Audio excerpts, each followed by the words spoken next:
ونستغفره ونعوذ بالله من شرور أنفسنا ومن سيئات أعمالنا. من يهده الله فلا مضل له ومن يضلل فلا هادي له.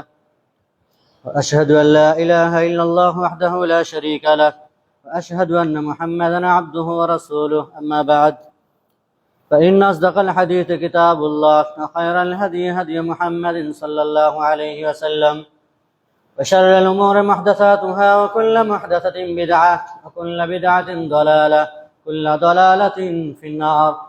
فقد قال الله تعالى: أعوذ بالله من الشيطان الرجيم، بسم الله الرحمن الرحيم. يا أيها الذين آمنوا اتقوا الله حق تقاته ولا تموتن إلا وأنتم مسلمون.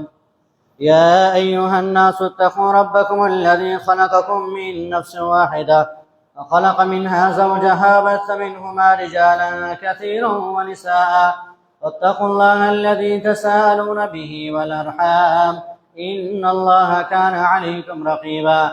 يا أيها الذين آمنوا اتقوا الله وقولوا قولا سديدا يصلح لكم أعمالكم ويغفر لكم ذنوبكم، ومن يطع الله ورسوله فقد فاز فوزا عظيما.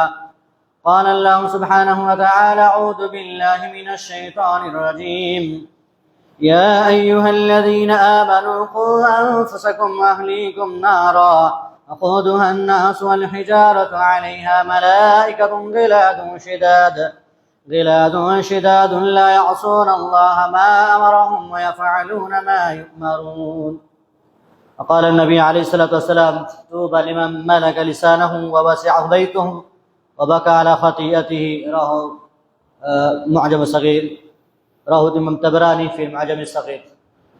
শ্রদ্ধেয় সম্মানিত সমাবেত প্রিয় ভাই সকল, অপরদানশীল সম্মানিত মা বোনেরা, যাবতীয় প্রশংসা স্তব স্তুতি আল্লাহ সুবহানাহু ওয়া তাআলার নিমিত্তে, আলহামদুলিল্লাহ। অতঃপর প্রিয় নবী জনাবে মুহাম্মদুর রাসূলুল্লাহ সাল্লাল্লাহু আলাইহি সাল্লামের উপর সালাত ও সালাম তথা দরুদ নাযিল হোক। আল্লাহুম্মা আমিন। আল্লাহুম্মা সাল্লি আলাইহি, আল্লাহুম্মা বারিক আলাইহি, আল্লাহুম্মা সাল্লি ওয়া সাল্লিম আলা নবিয়িনা মুহাম্মদ ওয়া আলা আলিহি ওয়া সাহবিহি ওয়া সাল্লাম। সুপ্রিয় সম্মানিত ভাই বোনেরা, আল্লাহ রাব্বুল ইজ্জতের অশেষ প্রশংসা এবং তার পরে পরে নবী আকরাম সাল্লাল্লাহু আলাইহি সাল্লামের উপর দরুদ পাঠের পরে পবিত্র কোরআনুল কারীমের সূরা তাহরিমের একটি আয়াত পরিবেশিত হয়েছে এবং মুআজাম আস-সাগীর ইমাম তাবরানী রাহিমাহুল্লাহর একটি হাদিসের গ্রন্থ তা থেকে নবী আলাইহিস সালাতু ওয়াস সালামের মুখনিসৃত একটি বাণী পরিবেশিত হয়েছে, যাকে কেন্দ্র করে যে বিষয়কে সম্মুখে রেখে আলোচিত হবে ইনশাআল্লাহুল আজিজ। সেটি হচ্ছে, আপনার বাড়িকে শান্তির নিবাস বানান। আমরা আমাদের নিজেদের বাড়ি ঘরগুলোকে শান্তির নিবাস বানাই। সুখ সমৃদ্ধ এবং শান্তিময় পরিবার গঠনের বেশ কিছু নীতিমালা আছে। নিজেদের ঘর বাড়িকে শান্তির নিবাস বানাতে হলে, সুখ সমৃদ্ধ এবং শান্তিময় পরিবার গঠন করতে হলে তার একাধিক ফর্মুলা পবিত্র কোরআন এবং সহিহ সুন্নাতে বর্ণিত হয়েছে। নিজেকে এবং নিজেদের পরিবার পরিজনদেরকে জাহান্নামের আগুন থেকে রক্ষা করা, জাহান্নামের উত্তপ্ত এবং লেলিহান অগ্নিশিখা থেকে নিজেদেরকে বাঁচানো, এটি প্রত্যেকটি মুসলিমের ফরজ দায়িত্ব। এটি কেবল নিজের জন্য নয়, বরং নিজেদের স্ত্রী, সন্তান, সন্ততি এবং পরিবারের সকল সদস্যদের জন্য সমানভাবে প্রযোজ্য।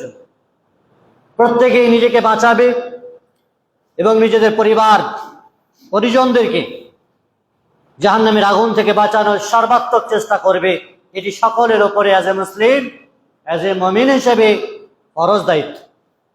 মনে রাখবেন কথা, আমাদের বাড়ি, আমাদের ঘর হচ্ছে মানব জীবনের মৌলিক ভিত্তি। এখানে একজন মানুষ জন্মগ্রহণ করে, লালন পালন হয়, তাদের চরিত্র গঠন হয়।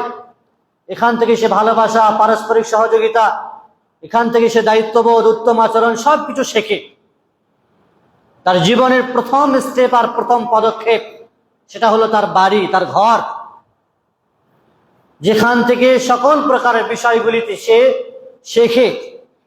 আবার এই বাড়ি থেকেই সে খারাপ অভ্যাস শেখে, বাড়ি থেকেই সে বিভিন্ন প্রকারের অবহেলা, বিভিন্ন প্রকারের নৈতিক অধঃপতনের বিষয়গুলোও শেখে, বিভিন্ন প্রকারের বদ আচরণগুলোও শেখে। এখান থেকে খারাপ অভ্যাস তার গড়ে ওঠে। এই জন্য সন্তানদের সঠিক লালন পালন করা, তাদের শিক্ষা দীক্ষা চরিত্র গঠন এবং দিনের উপর প্রতিষ্ঠিত থাকার বা দিনের উপর প্রতিষ্ঠিত করার জন্য সর্বপ্রথম ঘরই হলো তার জীবনের প্রথম পাঠশালা, প্রথম বিদ্যালয়। এই জন্য ঘরকে ঠিকঠাক ভাবে মেনটেন করা, বাড়িকে ঠিকঠাক ভাবে মেনটেন করা। বাড়ির মেনটেন মানে শুধুমাত্র দৃষ্টিনন্দন বাহ্যিক সৌন্দর্যতা এমনটি নয়, বরং তার আভ্যন্তরীণ বাড়ির চাকচিক্য, রৌনক, পর্দা লাগানো, টাইলস, মার্বেল, ঝাঁ চকচকে, আরো কিছু। এই বাহ্যিক সৌন্দর্যের উপরে যদি আমাদের বাড়িঘর শুধুমাত্র থাকে, তাহলে আভ্যন্তরীণ মানুষের জীবনের যে বিষয়গুলি রয়েছে সেগুলি নিঃসন্দেহে তাতে কমতি এবং ঘাটতি আসবে। এই জন্য বাড়ির অন্দরমহলের আভ্যন্তরীণ বিষয়কে আমাদের ঠিক করতে হবে। সেটি সঠিক শিক্ষা দীক্ষার ক্ষেত্রে, সঠিক লালন পালনের ক্ষেত্রে, সঠিক কালচারের ক্ষেত্রে, কথাবার্তা, একে অপরের সাথে লেনদেন, ভাব ভালোবাসা, পারস্পরিক সহযোগিতা, এই যাবতীয় বিষয়গুলি বাড়ির অন্দরমহল থেকে উঠে আসতে হবে। কারণ মানুষের জীবনে ঘর আর বাড়ি হলো প্রথম বিদ্যালয়, প্রথম পাঠশালা। এই বাড়ি মানুষের এমন একটি আশ্রয়স্থল যেখানে দুনিয়ার সকল প্রকারের সে শারীরিক, মানসিক এবং কর্মকেন্দ্রিক পেরেশানি, মুসিবত থেকে রেহাই পাওয়ার অনুসন্ধান করে। আজ যদি আমরা আমাদের চতুর্পাশে তাকাই, আশপাশের দিকে আমরা গভীরভাবে দৃষ্টিপাত করি, তাহলে দেখতে পারবো অনেক পরিবারে তাদের পরিবারের শান্তি এবং স্বস্তি হারিয়ে গেছে, ভালোবাসা উধাও হয়ে গেছে। অসংখ্য ব্যক্তি এবং পরিবারের ঘর জাহান্নামে পরিণত হয়ে গেছে। পারিবারিক কলহ, দাম্পত্য বিবাদ, আত্মহত্যা, সন্তানদের অবাধ্যতা, যুবকদের বিপদগামিতা, মাদকাসক্তি, অশ্লীলতা, আত্মীয়তার সম্পর্ক ছিন্ন হওয়া, তালাকের সংখ্যা বৃদ্ধি পাওয়া, ভাই ভাই বিবাদ, পারস্পরিক হিংসা বিদ্বেষ এবং আত্মীয় স্বজনের মধ্যে দূরত্ব, এসব আজ বহু পরিবারের বাস্তব চিত্র। এটা আজ কমন বিষয়। অধিকাংশ বাড়ির আর ঘরের দশা হচ্ছে এমন। এই সকল সমস্যার মূল কারণ হলো বাড়িকে ইসলামিক আদর্শে গড়ে না তোলা। যে বাড়িতে, যে ঘরে আল্লাহ রাব্বুল ইজ্জাতের কোরআন তেলাওয়াত হয় না, আল্লাহ রাব্বুল ইজ্জাতের আনুগত্য ফলাও করা হয় না, যে বাড়িতে নামাজ আদায় করা হয় না, রবে জিকির আজকার, রবকে স্মরণ করা হয় না, সুন্নাহ অনুযায়ী জীবনযাপন করা হয় না, সেই বাড়ি থেকে প্রকৃত শান্তি, স্বস্তি এবং বরকত বিদায় নেবে, এটা স্বাভাবিক। এই জন্য নিজের বাড়িকে স্বস্তি, শান্তি এবং প্রশান্তির কেন্দ্র বানানো, তাকে নিরাপদ এবং সুসংহত রাখা, এটি আমাদের দায়িত্ব। এটি মানবিক, সামাজিক এবং অর্থনৈতিক সব দিক থেকেই জরুরি। এজন্য আমরা কিভাবে আমাদের ঘরগুলোকে, বাড়িগুলোকে গড়ে তুলতে পারি যা নিজের এবং পরিবারের জন্য প্রশান্তির আশ্রয়স্থল হবে, এবং পূর্ব পশ্চিমে সর্বত্র ছড়িয়ে থাকা পারিবারিক ভাঙন ও সামাজিক অবক্ষয় থেকে কিভাবে আমরা রক্ষা পাবো, সেটি আমাদের মাথায় রাখতে হবে। প্রথম কথা হলো, বাড়ি হচ্ছে আল্লাহ রাব্বুল ইজ্জতের পক্ষ থেকে মহান একটি নিয়ামত। যাদের ঘর আছে, মাথার উপরে ছাদ আছে, বসবাস করতে পারে সুস্থভাবে, স্বাভাবিকভাবে, শান্তির সাথে, নিরাপদের সহিত, মনে রাখবে এটা আল্লাহ রাব্বুল ইজ্জতের বিরাট একটি নিয়ামত। আল্লাহ রাব্বুল ইজ্জত মানুষকে যে অসংখ্য নিয়ামত দান করেছেন, তার মধ্যে একটি বড় নিয়ামত হলো তার নিজের একটি বাড়ি থাকা, একটি ঘর থাকা। আল্লাহ রাব্বুল ইজ্জত পবিত্র কোরআনে বলছেন, আল্লাহু জাআলা লাকুম মিন বুয়ুতিকুম সাকানা। আল্লাহ হচ্ছেন সেই জাত, সেই সত্তা যিনি তোমাদের ঘরগুলোকে শান্তি এবং প্রশান্তির আবাসস্থল বানিয়েছেন, আশ্রয়স্থল বানিয়েছেন। ঘর হচ্ছে এমন একটি নিয়ামত যেখানে মানুষ তার ইজ্জত, তার সম্মান, মহিলারা তাদের সম্মান, ইজ্জত, নিরাপত্তা রক্ষা করে। কারণ ঘরই এমন একটি স্থান যেখানে মানুষ নিজেকে আড়াল করতে পারে, নিজের গোপনীয়তাকে রক্ষা করতে পারে। আল্লাহ তাআলা মহিলা কেন্দ্রিক, নারী কেন্দ্রিক কথা বলেছেন, আকারনা ফি বুয়ুতিকুন্না ওয়ালা তাবাররাজনা তাবাররুজাল জাহিলিয়াতিল উলা। তোমরা বাড়িতে অবস্থান করো। এই নারীরা, মহিলারা, বাড়ি হচ্ছে তোমাদের জন্য সবচেয়ে সেফটি, সবচেয়ে নিরাপদ, সবচেয়ে সুন্দর আবাসস্থল এবং আশ্রয়স্থল, যেখানে বাড়ির বাইরের হাজারো ফিতনা থেকে, হাজারো অশান্তি থেকে, ঝুটঝামেলা থেকে তোমরা নিরাপদে থাকবে, সম্পূর্ণ রক্ষণাবেক্ষণের মধ্যে থাকবে। বাড়িতে অবস্থান করো। জাহিলিয়াতের যুগের নারীদের মতো স্বস্থ প্রদর্শন করে বেরিও না, রং চং ঢং করে বাড়ির বাইরে বেরিও না। সম্মানিত উপস্থিতি, বাড়ি এমন একটি নিয়ামত যেখানে মানুষ বেশিরভাগ সময় প্রচন্ড শীতে, প্রচন্ড গরমে, এই ঝড় ঝঞ্ঝা ঝটিকার সময় মানুষ কোথায় আশ্রয় গ্রহণ করবে? সে তার বাড়িতেই থাকে। অতএব বাড়িতেই মানুষ সবচেয়ে বেশি সময় কাটায়। নিজের একাকিত্ব, নিজের একত্রিত জীবন সে বাড়িতেই অতিবাহিত করে। মানুষ যখন অধিকাংশ সময় সে বাইরে কাটায়, তখন সে নানান ধরনের অনিষ্ট, ক্ষতি এবং অকল্যাণের সম্মুখীন হয়। তার ভয় থাকে বাজারে ঘাটে গেলে, বিভিন্ন জায়গায় গেলে, বৃষ্টি ভেজা মৌসুম, বর্ষার সময় কখন কোন সময় পানিতে ভিজে যাব, কখন কোন সময় রাস্তায় গাড়ি স্লিপ খেয়ে পড়ে যাবে, অ্যাক্সিডেন্ট হয়ে যাবে, হসপিটালে চলে যেতে হবে। এই নানান প্রতিকূলতা, নানান জোট ঝামেলা থেকে রক্ষা পাওয়া, রেহাই পাওয়ার একমাত্র আশ্রয়স্থল হলো বাড়ি, যা আমাদের জন্য নিয়ামত। এর মানে এই নয় যে বাড়ি থেকে বের হওয়া যাবে না। নিজের প্রয়োজনের তাগিদে বাড়ি থেকে বের হবেন, অযথা যেখানে সেখানে সময় কাটাবেন না।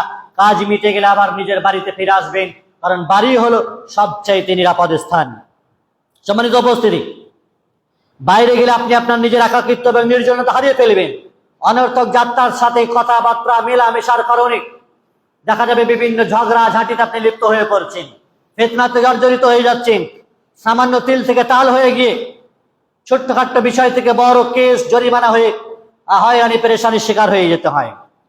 মনে রাখবেন এ কথা, বাড়ি যে কত বড় নিয়ামত, এই নিয়ামতের মূল্য বুঝতে হলে আপনাকে শহরে সফর করতে হবে। কলকাতা, দিল্লির মতন শহরগুলোতে আমি নিজে চোখে দেখেছি কত শত মানুষ আছে যাদের মাথার উপরে ছাদ নেই, রাস্তার ফুটপাতে তারা বসবাস করে। যেখানে কুকুর আর অন্যান্য পশুরা শুয়ে থাকে, সেখানে মানুষ শুয়ে থাকছে। এমন পরিবেশ পরিস্থিতি নিজের চোখে দেখলে মানুষের চোখ দিয়ে টস টস করে পানি পড়বে। আল্লাহ রাব্বুল ইজ্জত কত সুখ স্বাচ্ছন্দ্য আমাদেরকে রেখেছেন, বাড়ি ঘর দিয়েছেন, তাতে পানি পড়ে না। বিভিন্ন প্রকারের ঝড় থেকে বাঁচি, শিলাবৃষ্টি থেকে বাঁচি, পাথর থেকে বাঁচি, বিভিন্ন প্রকার রাত থেকে আল্লাহ তাআলা রক্ষা করেছেন। কিন্তু যাদের মাথার উপরে ছাদ নেই, এমন অসংখ্য লোকের অবস্থা যাদের ঘর নেই, ত্রিপল টাঙিয়ে বসবাস করছে ফুটপাতে। ঝড় ঝঞ্ঝা এলে সেই সমস্ত ত্রিপল উড়ে চলে যায়, তাদের মানে ওই অ্যাড্রেস তাদের বদলে যায়। এই ধরনের খোলা আকাশের নিচে যারা রাত কাটায়, দিন কাটায়, বিশ্রাম নিরাপদে থাকার জন্য যাদের চার দেওয়াল বিশিষ্ট কোনো প্রকার আশ্রয় নেই, এই সমস্ত দৃশ্যগুলো দেখলে আল্লাহ রাব্বুল ইজ্জতের নিয়ামতের কথা মনে পড়বে যে আল্লাহ রাব্বুল ইজ্জত আপনাকে কত শত নিয়ামত দিয়েছেন। এজন্য নবী আলাইহিস সালাতু ওয়াস সালাম বলেছেন, তুবা লিমান মালাকা লিসানাহু, সেই ব্যক্তি হলো সবচাইতে সৌভাগ্যবান। সুসংবাদ তাদের জন্য যে ব্যক্তি নিজের জিহ্বাকে কন্ট্রোল করে, মুখকে কন্ট্রোল করে, হেফাজতে রাখে, গালিগুলোজ করে না, যাকে যাচ্ছে তাই ভাষা ব্যবহার করে না। ওয়াসিআহু বাইতুহু, আর যার ঘর তার জন্য যথেষ্ট হয়, যার বাড়ি তার জন্য যথেষ্ট হয়, নিরাপদ একটি বাড়ি আছে তার জন্য, এই ব্যক্তি সবচেয়ে সৌভাগ্যবান। সুসংবাদ বলা হয়েছে এদের জন্য। ওয়াবাকা আলা খাতিয়াতিহি, আর সেই ব্যক্তি যে ব্যক্তি নিজের গুনাহের জন্য কাঁদে। তাহলে বাড়ি, মানুষ অযথা বাইরে ঘোরাফেরা না করে নিজের বাড়িতে অবস্থান করবে, এই বাড়ি হলো তার জন্য যথেষ্ট। আর এটা সুসংবাদ, আর এটা সৌভাগ্যের একটি আলামত। আর নিজের গুনার উপরে কাঁদাকাটা করা, ক্রন্দন করা, এটি একটি সৌভাগ্যের আলামত। সম্মানিত উপস্থিতি, বাড়িকে কেন সংস্কার করব? বাড়ি ঘরকে সংশোধন পরিবর্তন কেন করব? কেন সংশোধন এবং রক্ষা করার প্রয়োজন আছে? মনে রাখবেন, প্রথম একটি কারণ বাড়িকে সংস্কার করা, সেটি হলো নিজেকে এবং নিজের পরিবারকে জাহান্নামের আগুন থেকে এবং শাস্তি থেকে রক্ষা করা। আল্লাহ সুবহানাহু ওয়া তাআলা সূরা তাহরিমে বলেছেন, ইয়া আইয়ুহাল্লাযীনা আমানু কু আনফুসাকুম ওয়া আহলিকুম নারা, হে ঈমানদার বান্দা এবং বান্দীরা শোনো, তোমরা নিজেদেরকে আর নিজেদের পরিবার পরিজনদেরকে জাহান্নামের আগুন থেকে বাঁচাও। যে জাহান্নামের ইন্ধন হবে মানুষ এবং পাথর, জাহান্নামের জ্বালানি হবে মানুষ এবং পাথর, সেই জ্বালানি থেকে নিজেকে রক্ষা করো। এটি হলো প্রথম কারণ যে আপনার বাড়িকে সংস্কার করতে হবে, বাড়িকে জাহান্নামের আগুন থেকে, বাড়িওয়ালাকে জাহান্নামের আগুন থেকে বাঁচাতে হবে। দ্বিতীয় একটি কারণ হলো বাড়ির কর্তা এবং তার পরিবারের এক একজন দায়িত্বশীল অভিভাবক। কিয়ামতের দিন আল্লাহ রাব্বুল ইজ্জত বাড়ির প্রত্যেকটি কর্তাকে, অভিভাবকদেরকে প্রশ্ন করবেন, কৈফিয়ত করা হবে। নবী আলাইহিস সালাতু ওয়াস সালাম বলেছেন, ইন্নাল্লাহা সাইলুন কুল্লা রাইন আম্মা ইসতারআহু, আল্লাহ তাআলা প্রত্যেক জিম্মেদার দায়িত্বশীল বান্দাকে প্রশ্ন করবেন, হাফিযা যালিকা আম দাইয়াহু, সে সকল জিম্মেদারিগুলোকে সঠিকভাবে পালন করেছিল কিনা, হেফাজত করেছিল কিনা তার দায়িত্বকে, তার জিম্মেদারিকে, নাকি সেগুলিকে নষ্ট করে দিয়েছিল। হাত্তা ইউসআলার রাজুলু আন আহলি বাইতিহি, এমন কি একজন মানুষকে তার পরিবারের ব্যাপারেও জিজ্ঞাসা করা হবে, পরিবার কেমন ছিল, ঘর পরিবারের সংস্কার সংশোধন পরিবর্তন করেছিল কিনা। সিলসিলার সহিহ হাদিস। অনুরূপভাবে একটি কারণ হলো বাড়ি মানুষের দিন, সম্মান এবং ইজ্জতকে রক্ষা করার একটি আশ্রয়স্থল। বিভিন্ন প্রকারের ফিতনা এবং পাপ থেকে রক্ষা করার, বিশেষ করে ফিতনার যুগে একটি শারঈ আবাসস্থল হচ্ছে মানুষের নিজস্ব বাড়ি। এ সম্পর্কে নবী আলাইহিস সালামের কথা আমরা শুনলাম, ওয়াসিআহু বাইতুহু, যার ঘর তার জন্য যথেষ্ট হয়। সম্মানিত উপস্থিতি, মুআয ইবনে জাবাল রাদিয়াল্লাহু তাআলা তিনি বলছেন, সহিহুল জামির হাদিস, নবী আলাইহিস সালাম বলছেন, খামসুন মান ফাআলা ওয়াহিদাতান মিনহুন্না কানা যামিনান আলা আল্লাহ। পাঁচটি এমন কাজ আছে যে কাজের মধ্যে কেউ যদি একটি কাজও করে, আল্লাহ রাব্বুল ইজ্জত তার দায়িত্ব গ্রহণ করবেন, অর্থাৎ তার বিশেষ নিরাপত্তা এবং তার প্রতিদান দেবেন। যদি কোনো ব্যক্তি অসুস্থ ব্যক্তিকে দেখতে যায়, যদি কোনো ব্যক্তি জানাজার সঙ্গে যায়, যদি কোনো ব্যক্তি আল্লাহর পথে জিহাদের উদ্দেশ্যে বের হয়, যদি কোনো ব্যক্তি নিজের শাসক ইমামের কাছে তার সম্মান এবং মর্যাদা রক্ষার উদ্দেশ্যে যায়, যদি কোনো ব্যক্তি নিজ ঘরে অবস্থান করে, ফলে মানুষ তার থেকে, তার অনিষ্ট থেকে নিরাপদে থাকে, আর সেও মানুষের অনিষ্ট থেকে, অকল্যাণ থেকে সেও নিরাপদে থাকে। তাহলে সর্বশেষ যে কথাটি, যে ঘরে অবস্থান করলে আপনার কাছ থেকে যে অকল্যাণ বিষয়গুলি আছে, অনিষ্ট বিষয় আছে, মানুষ নিরাপদে থাকবে, আর আপনিও মানুষের অনিষ্ট থেকে, অকল্যাণ থেকে নিরাপদে থাকবেন। এমন পাঁচটির মধ্যে কোনো একটি যদি কেউ করে, তাহলে আল্লাহ সুবহানাহু ওয়া তাআলা তার বিশেষ নিরাপত্তা আর তার প্রতিদান দান করবেন। সম্মানিত উপস্থিতি, সহিহুল জামির হাদিস, আবু মুসা আশআরী রাদিয়াল্লাহু আনহু বর্ণনা করছেন, নবী আলাইহিস সালাম বলেছেন, সালামাতুর রাজুলি ফিল ফিতনাতি ইয়ালজাম বাইতাহু, মানুষের ফিতনা থেকে, ফিতনার যুগে মানুষের নিরাপত্তা হলো সে নিজের ঘরকে আঁকড়ে ধরে থাকা। ইয়ালজামা বাইতাহু, নিজের ঘরকে আঁকড়ে ধরে থাকা হলো ফিতনার যুগে সবচেয়ে নিরাপত্তার, নিরাপদের বিষয়। আজ মুসলমানরা এমন পরিস্থিতির মধ্যে আছে যেখানে সাধারণ মানুষেরা, তরুণেরা, তাদেরকে বিভ্রান্ত করার মতো অসংখ্য বিষয়, অসংখ্য জিনিস যা বিদ্যমান। মানে এই হাদিসের দিকে যদি আমরা তাকাই, মানুষ নিজের ঘরে যদি থাকে নিরাপদে থাকবে, অনেক গুনাহ থেকে বাঁচবে, অবাধ্যতা থেকে বাঁচবে, নিজের পরিবার পরিজনের যে দায়িত্ব আছে, জিম্মেদারি আছে, সন্তানদের হেফাজতের বিষয়গুলি আছে, নিজের কুসঙ্গ এবং মন্দ পরিবেশের ক্ষতি থেকে রক্ষা পাবে সে। চতুর্থ একটি কারণ বাড়ির সংস্কারের, সেটি হলো সাধারণভাবে মানুষ তার অধিকাংশ সময় নিজের ঘরেই কাটায়। বিশেষ করে যেমনটি বললাম, শীত, গরম, বর্ষাকাল, দিনের শুরু এবং শেষ মানুষ তার ঘরে কাটায়। তাই এই সময়গুলোকে বিশেষভাবে ইবাদতে এবং আমল উপকারী কাজে আপনাকে ব্যয় করতে হবে। অন্যান্য সময় মানুষ বাহানা দিতে পারে, বর্ষাকালে বাড়িতে থাকেন, আপনি কি করেন? এখন তো আর বাহানা দিতে পারবেন না, প্রচন্ড শীত, প্রচন্ড গরম, রাতের বেলায় বাড়ি থাকছেন, সকালে বাড়ি থাকছেন, তখন জিকির আজকার, তখন কোরআন তেলাওয়াত করা, তখন দিন শেখা, কি বাহানা দেবে মানুষ? ফলে এই অধিকাংশ সময়গুলো যখন মানুষ বাড়িতে থাকছে, সে নেকির কাজে ব্যয় করবে, নচেত এই সময়গুলো খেলাধুলা, অর্থহীন বিনোদন এবং গাফিলতিতে নষ্ট হয়ে যাবে। ফলে মূল্যবান সময় আপনার অপচয় হবে। পঞ্চম একটি কারণ হচ্ছে ঘর এবং বাড়িকে সংস্কার করা, সেটি হলো ইসলামী সমাজের সংশোধন ও উন্নতির মৌলিক ভিত্তি হলো ঘর এবং পরিবারের সংস্কার। ফলে সমাজ পরিবারগুলো দিয়েই গঠিত হয়। পরিবার যদি ঠিকঠাক হয়, তাহলে সোসাইটির পরিবর্তন আসবে, সোসাইটির রূপ চেহারা বদলে যাবে। ইসলামিক শিক্ষা, দীক্ষা এবং দিক নির্দেশনা আপনার যদি প্রতিষ্ঠিত থাকে বাড়িতে, তাহলে আপনি বিভ্রান্তি, বিপদগামিতা, ফিতনা ফাসাদ থেকে নিরাপদ থাকবেন।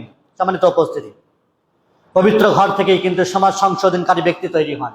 সমাজ সংশোধনকারী ব্যক্তি ডাইরেক্ট মায়ের পেট থেকে জন্ম হয়ে যায় না কেউ, আকাশ থেকে আল্লাহ তাআলা কাউকে টপকে দেন না এমন, বরং তৈরি হয় মানুষ দার্শনিক, রতি, মহারথী, পণ্ডিত আর সমাজ সংশোধনকারী, নেককার, আমলকারী, আলিম, জ্ঞান অর্জনকারী ছাত্র, সৎ পিতা, নেককার স্ত্রী, আদর্শ মা, উত্তম ভাবে সন্তান লালন পালনকারী অভিভাবক এবং নেক সন্তানেরা, তারা এই ঘর থেকেই তৈরি হয়, বাড়ি থেকেই তৈরি হয়।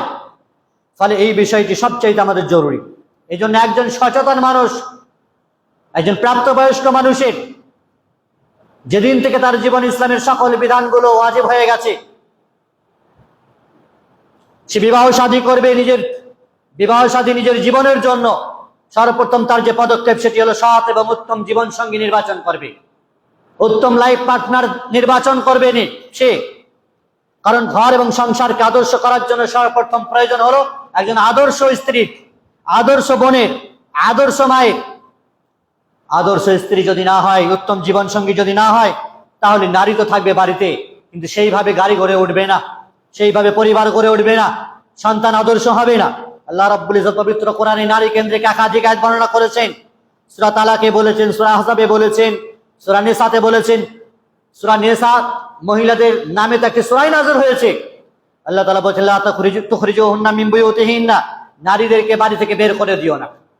সূরা তালাকের এই আয়াতে আল্লাহ তাআলা বলেছেন, বিশেষ করে তালাক দেওয়ার পরে প্রথম তালাকে বাড়ি থেকে বের করে দিও না, তাদেরকে বাড়িতেই রেখো। শুধরানোর পরিবর্তনের সুযোগ তাদেরকে দাও। কোথাও তো বলেছেন কারনা ফি বুয়ুতিকুন্না, বাড়িতে অবস্থান করো হে নারী তোমরা।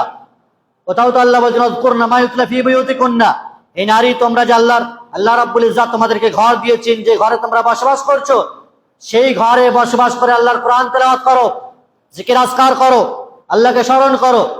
কোথাও তো আল্লাহ বলছেন ফামসিকুহুন্না ফিল বুয়ুত, নারীদেরকে ঘরে আবদ্ধ করে রেখো। যত্রতত্র যেখানে সেখানে ফালতু বাহানাবাজি করে কোনো কাজ নেই, এমনি বেরিয়ে যাওয়া, বিনা কারণে বের হয়ে যাওয়া, এমনটি যেন না হয়। ফলে একজন ঘরে নারীর যখন এত মূল্য এবং গুরুত্ব, তখন সেই ঘর পরিচালনা দেখাশোনার জন্য তার উপস্থিতি কতটা জরুরি হয়। তাই নিজের ঘরের দায়িত্বভারের জন্য একজন উত্তম নারীকে জীবন সঙ্গী হিসেবে গ্রহণ করতে হবে, কথা মাথায় রাখতে হবে আমাদেরকে।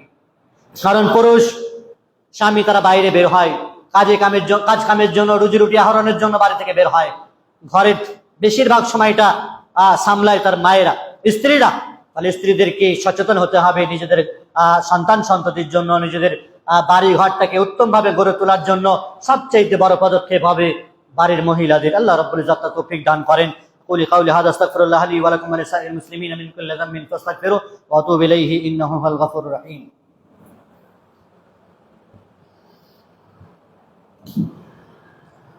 الحمد لله رب العالمين، العاقبة للمتقين، والصلاة والسلام على أشرف الأنبياء والمرسلين نبينا قدوتنا محمد وعلى آله وصحبه أجمعين ومن تبعهم بإحسان إلى يوم الدين بعد.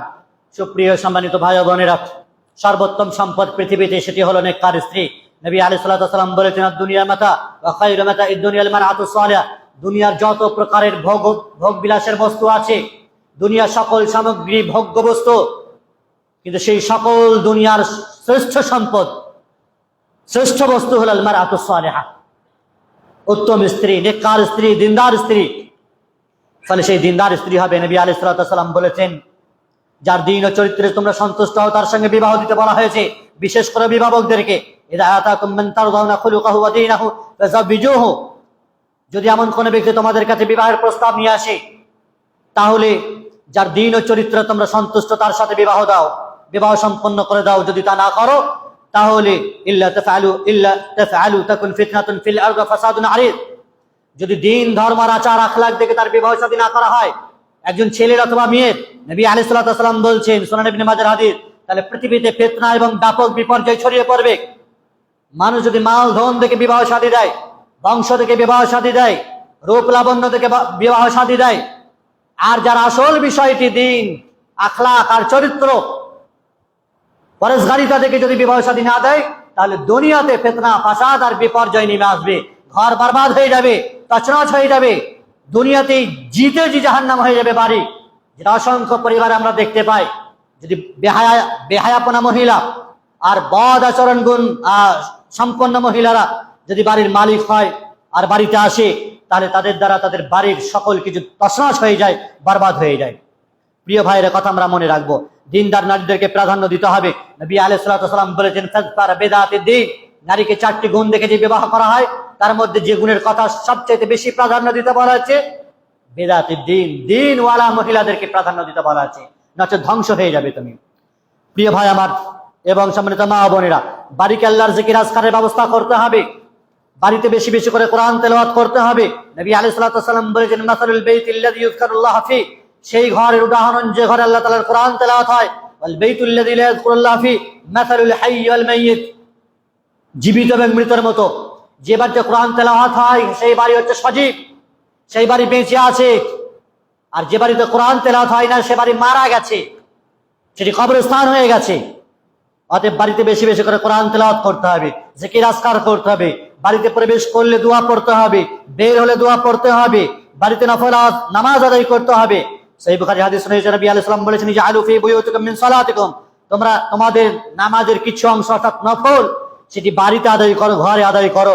ওয়ালা তাত্তাখিযুহা কুবুরা, বাড়িকে কবর বানিয়ে দিও না। যে বাড়িতে নামাজ আদায় হয় না, নফল আদায় করে না, সেই বাড়ি কবর, কবরে নামাজ হয় না যেহেতু। অতএব বাড়িতে বেশি বেশি করে নফল আদায় করা, এটা হলো উত্তম। আহলুল ইলম উলামাগণ বলেছেন, উলামায়ে কেরামরা বলেছেন, বাড়িতে নফল নামাজ আদায় করা এটার বেশ কিছু উপকারিতা আছে। তার মধ্যে একটি হলো লোক দেখানো বিষয় থেকে আপনি নিরাপদে থাকবেন। দ্বিতীয় একটি বিষয় হলো সেই বাড়িতে বরকত নাযিল হবে, 3 নম্বর একটি বিষয় হলো ঘরের লোকেরা দেখা দেখি নামাজে উৎসাহিত হবে, ছেলে মেয়ে দেখা দেখে উৎসাহিত হবে, আর শয়তান সেই ঘর থেকে দূরে থাকবে। এটি হলো বাড়িতে নামাজ আদায় করার উপকারিতা। ইমাম নাওয়াবী রাহিমাহুল্লাহ সহিহ মুসলিমের ভাষ্যকার তিনি বলেছেন, যে বাড়িতে নফল নামাজ আদায় করা হয় সেই বাড়িতে কল্যাণ এবং বরকত হাসিল হয় এবং ফেরেশতারা উপস্থিত হয়, সেই ঘর থেকে শয়তান পালিয়ে যায় আর সেই ঘর প্রশস্ত হয়। সম্মানিত উপস্থিত, সূরা বাকারা তেলাওয়াত করতে বলা হয়েছে বাড়িতে, যে বাড়িতে সূরা বাকারা তেলাওয়াত করা হয় সেই বাড়ি থেকে শয়তান পালিয়ে যায়। ইয়ানফিরু মিনাল বাইত আল্লাযী তুকরাউ ফীহি সূরাতুল বাকারা। অনুরূপভাবে বাড়িতে নামাজের এবং লাইব্রেরির ব্যবস্থা করা হয়, ব্যবস্থা করতে হবে। দুর্ভাগ্য, আজকাল আমাদের ঘরে টিভি লঞ্চ থাকে কিন্তু প্রেয়ার হল থাকে না, প্রেয়ার এরিয়া থাকে না, নামাজের বিশেষ স্থান থাকে না। টিভি রাখার জন্য, বিভিন্ন আর কিছু করার জন্য আলাদা আলাদা করে সেপারেট ঘর তৈরি করি, যেটা আসল কাজ ইবাদত, সে ইবাদতের জন্য, প্রেয়ারের জন্য কোনো বাড়ি, কোনো স্পেশাল জায়গা আমরা তৈরি করি না। আল্লাহ জিকির হবে, কোরআন তেলাওয়াত হবে, সেটার ব্যবস্থাপনা আমাদের ঘরে নেই। সে ঘর শয়তান এবং অশান্তি থেকে কি করে নিরাপদে থাকবে? সম্মানিত উপস্থিতি, বাড়িতে কোরআন থাকবে, কোরআনের তাফসীর থাকবে, হাদিস থাকবে, ইসলামের ইতিহাসের বইগুলো থাকবে, দুনিয়ার সকল লিটারেচার আপনার ঘরে থাকে, গল্পের উপন্যাসের বই আপনার ঘরে থাকে, রচি মহারথীতে দুনিয়ার বিভিন্ন উপায় উপকরণ সাকসেসফুল হতে হবে তার বইগুলো আমাদের ঘরে গুদামজাত হয়ে যায়। কিন্তু ইসলামিক বইগুলি, ইসলামিক গ্রন্থগুলি আমাদেরকে দূরবীন দিয়ে খুঁজতে হবে কোথায় আছে। চিরুনি তল্লাশি করে খুঁজলেও খুঁজে পাওয়া সম্ভব হবে না। না একটা তৌহিদের কিতাব আছে, না সুন্নাহর বই আছে, না শিরক এবং বিদআত থেকে বাঁচার বই আছে। বাড়িকে ইসলামী তারবিয়তের ব্যবস্থা করতে হবে। ইমাম বুখারী রাহিমাহুল্লাহ তিনি তার গ্রন্থে একটি অধ্যায়ের শিরোনাম করেছেন বাবু তালিমুর রাজুলি আমাতাহু ওয়া আহলাহু। একটি অধ্যায় যে মানুষ তার দাসী অথবা তার স্ত্রী এবং তার পরিবারকে শিক্ষা দেওয়ার অধ্যায়। পরিবার, স্ত্রী এবং তার পরিবারদেরকে, দাসীদেরকে শিক্ষা দেবে, নিজে শিখবে, নিজের সন্তান সন্ততি স্ত্রীদেরকে শিক্ষা দেবে। নবী আলাইহিস সালাতু ওয়াস সালামের ব্যাপারে খোদ আয়েশা রাদিয়াল্লাহু তাআলা বর্ণনা করছেন, কান রাসূলুল্লাহ সাল্লাল্লাহু আলাইহি ওয়াসাল্লাম ইউসাল্লি মিনাল লাইল ফাইযা আওতারা ক্বাল কুমি ফাউতরি আয়েশা।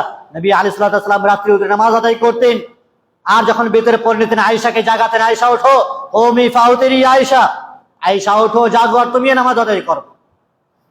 নিজে ইবাদত করা আর পরিবারদেরকেও সজাগ করা, এটি করতে হবে। নবী আলাইহিস সালাতু ওয়াস সালাম বলছেন, রাহিমাল্লাহু রাজুলান কামা মিনাল লাইলি ফাসাল্লা, সেই ব্যক্তির প্রতি আল্লাহ রহম করুক যে ব্যক্তি রাত্রিতে উঠে নামাজ আদায় করে, ও আইকাদ আমরাতাহু, তার স্ত্রীদেরকে জাগায়, আর যদি সে অস্বীকার করে উঠতে, ওয়া নাদহা ফি ওয়াজহিল মা, তার চেহারাতে হালকা পানি ছিটিয়ে দেয়। আর সেই মহিলাদের প্রতি আল্লাহ রহম করুন যে মহিলা রাত্রিতে উঠে নামাজ আদায় করার চেষ্টা করে, তার স্বামীকে জাগানোর চেষ্টা করে, স্বামী যদি না জাগতে চায় তাহলে হালকা পানি ছিটায়। এই সমস্ত নারী এবং মহিলাদের প্রতি আল্লাহ রাব্বুল ইজ্জত রহম করেন। স্বামী এবং স্ত্রীর আপোষের সম্পর্ককে গভীর করবে বাড়ির অন্দরমহল, কারণ সন্তান সন্ততি হবে। স্বামী স্ত্রীর ভাব, ভালোবাসা, ভঙ্গিমা, তাদের আচার আখলাক পূর্ণ ফলো করে তাদের সন্তান সন্ততিরা। সেজন্য কথাবার্তা মেপে যুগে বলতে হয় সন্তান সন্ততির সামনে। মনে রাখতে হবে উত্তম বিবি, উত্তম স্ত্রী হতে হবে আমাদেরকে। নবী আলাইহিস সালাতু ওয়াস সালাম বলেছেন, খায়রুকুম লিআহলিহি ওয়া আনা খায়রুকুম লিআহলি। তোমাদের মধ্যে সবচেয়ে উত্তম হলো সেই যে নিজের স্ত্রীর কাছে উত্তম, নিজের স্ত্রীর সাথে সুন্দরভাবে মিষ্টি স্বরে কথা বলা, সুরে কথা বলা, ভালোবাসা এবং ইসলামিক তরিকা পদ্ধতি অনুযায়ী জীবন যাপন করা, তার সুখ শান্তি সকল প্রকারের বিষয়গুলিকে মেনটেন করা, এটি হলো সবচেয়ে উত্তম কাজ। নবী আলাইহিস সালাম বলেছেন, ওয়া আনা খায়রুকুম লিআহলি, আর আমি আমার পরিবারের কাছে সবচেয়ে উত্তম। ঘরবাড়ি অর্থাৎ স্ত্রীর সাথে ভালোবাসার সম্পর্কের বিষয়টি নবী আলাইহিস সালামের একাধিক বিষয় থেকে ফুটে ওঠে। উম্মুল মুমিনিন সাফিয়া রাদিয়াল্লাহু আনহা, আনাস ইবনে মালিক রাদিয়াল্লাহু আনহু বর্ণনা করেছেন যে আমরা একবার খাইবারে এলাম, খাইবার একটি জায়গার নাম। সেই খাইবার যুদ্ধে যখন রাসূলুল্লাহ বিজয়ী হলেন, সাফিয়া বিনতে হুয়াই ইবনে আখতাব, যার সৌন্দর্যের কথা রাসূলুল্লাহকে বলা হলো, নবী আলাইহিস সালাম সাফিয়া বিনতে হুয়াই ইবনে আখতাবের সাথে বিবাহ শাদী করে নিলেন। করে নেওয়ার পর তাকে নিয়ে সফরে রওনা হলেন। তিনি মাসিক অবস্থায় ছিলেন, যখন পবিত্র হলেন তার সাথে একাকিত্ব ইখতিয়ার করলেন। আর হাইস নামক এক প্রকারের খাদ্য খেজুরের সাথে ঘি আর পনির মিশিয়ে রান্না করা হয়, সেটা তৈরি করা হলো, আর এটাই তার ওলিমা করা হলো।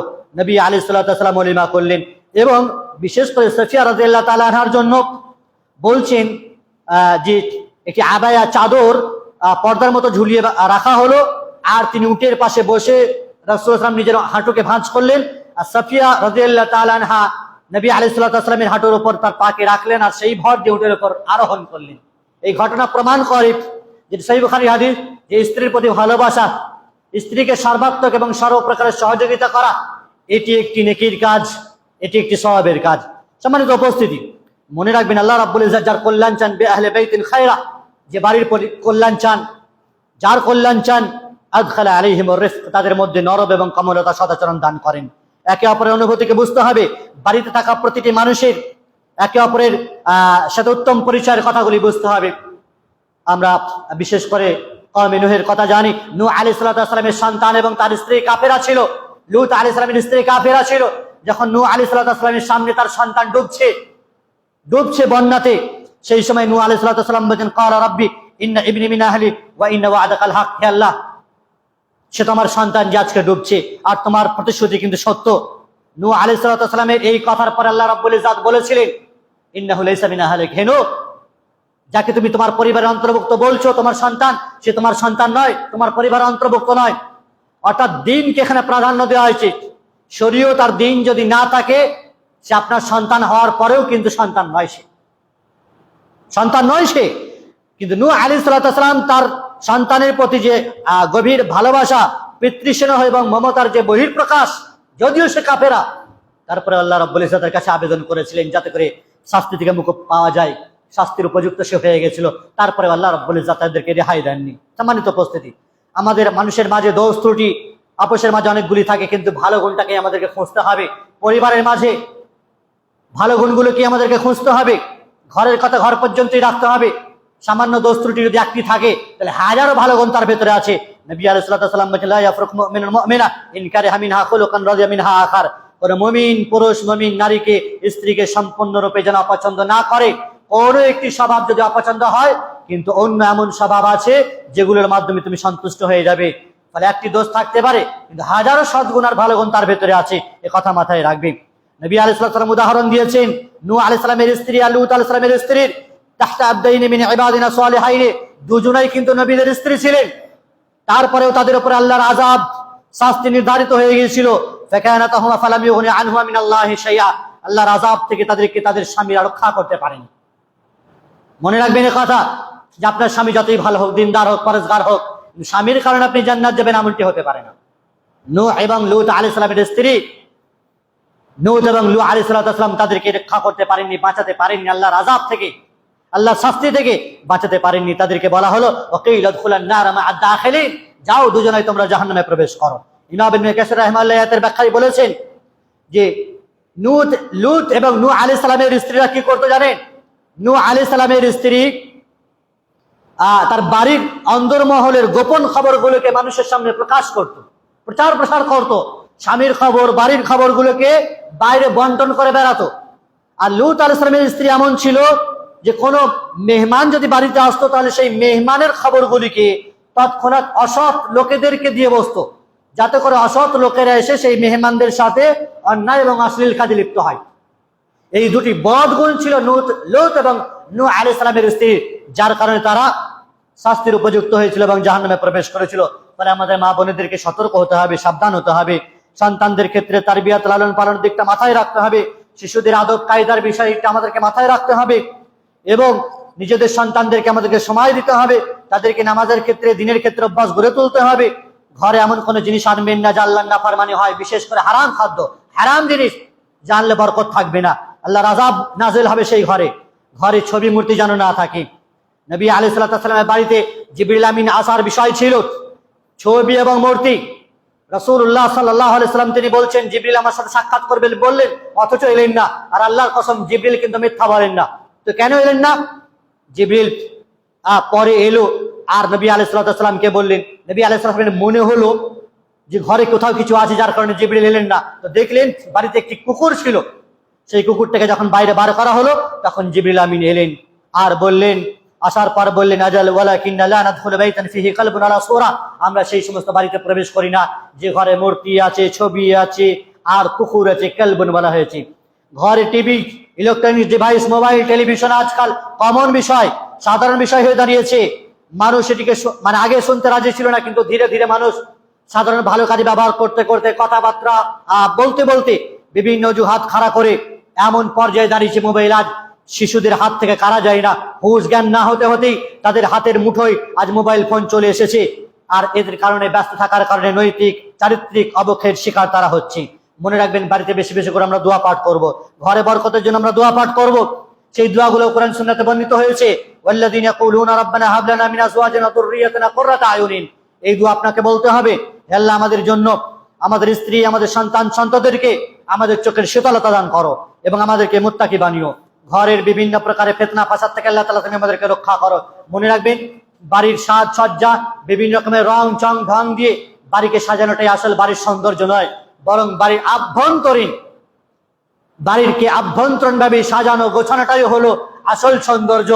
কোরআন তেলাওয়াত দিয়ে, জিকির আজকার দিয়ে, নামাজ দিয়ে, বিভিন্ন প্রকারের ইবাদত দিয়ে বাড়িটাকে সাজাবো, শয়তানকে বাড়ি থেকে দূরীভূত করবো, ফেরেশতাদেরকে বাড়িতে আমন্ত্রিত হবে তারা। এই বাড়ি আমাদেরকে গড়ে তুলতে হবে নিজের রিজিক, নিজের অসুস্থতা, বিপদ আপদ থেকে প্রলয়। আমাদেরকে আল্লাহ রাব্বুল ইজ্জাতের কাছে দোয়া চাইতে হবে। আল্লাহ সুবহানাহু ওয়া তাআলার কাছে পরিশেষে দোয়া করি, তিনি যেন আমাদের বাড়ি ঘরগুলোকে বরকত, শান্তি, নিরাপত্তা এবং হালাল রিজিক লাভের জন্য অত্যন্ত উপকারী বানান। আল্লাহ রাব্বুল ইজ্জাত যেন আমাদের ঘরে ফেরেশতা নাযিল করেন, আমাদের বাড়িতে শান্তি, স্বস্তি এবং সকল প্রকারের অনিষ্ট, অকল্যাণ, সকল প্রকারের ফিতনা ফাসাদ থেকে আমাদের বাড়িগুলোকে আল্লাহ তুমি নিরাপদে রেখো, নিরাপত্তার মাঝে রেখো, বরকতময় এবং ঈমানে আমাদের বাড়িগুলোকে পরিপূর্ণ করে দিও। বারাকাল্লাহু লানা ওয়া লাকুম ফি কাযমিল জালিল আলী ওয়া লাকুম ওয়া লিসাইল মুসলিমিনা মিন কুল্লি যামবিন ফাস্তাগফিরু ওয়া তুবু ইলাইহি ইন্নাহু হুয়াল গফুরুর রহিম। আল্লাহুম্মা সাল্লি আলা মুহাম্মাদিন ওয়া আলা আলি মুহাম্মাদিন কামা সাল্লাইতা আলা ইব্রাহিম ওয়া আলা আলি ইব্রাহিম ইন্নাকা হামিদুম মাজিদ। আল্লাহুম্মা বারিক আলা মুহাম্মাদিন ওয়া আলা আলি মুহাম্মাদিন কামা বারাকতা আলা ইব্রাহিম وعلى آل إبراهيم إنك حميد مجيد. إن الله يأمركم بالعدل والإحسان وإيتاء ذي القربى وينهى عن الفحشاء والمنكر والبغي يعظكم لعلكم تذكرون. اذكروا الله يذكركم وادعوه يستجيب لكم ولذكر الله تعالى وأولى وأعز وجل وجل وهم وأكبر.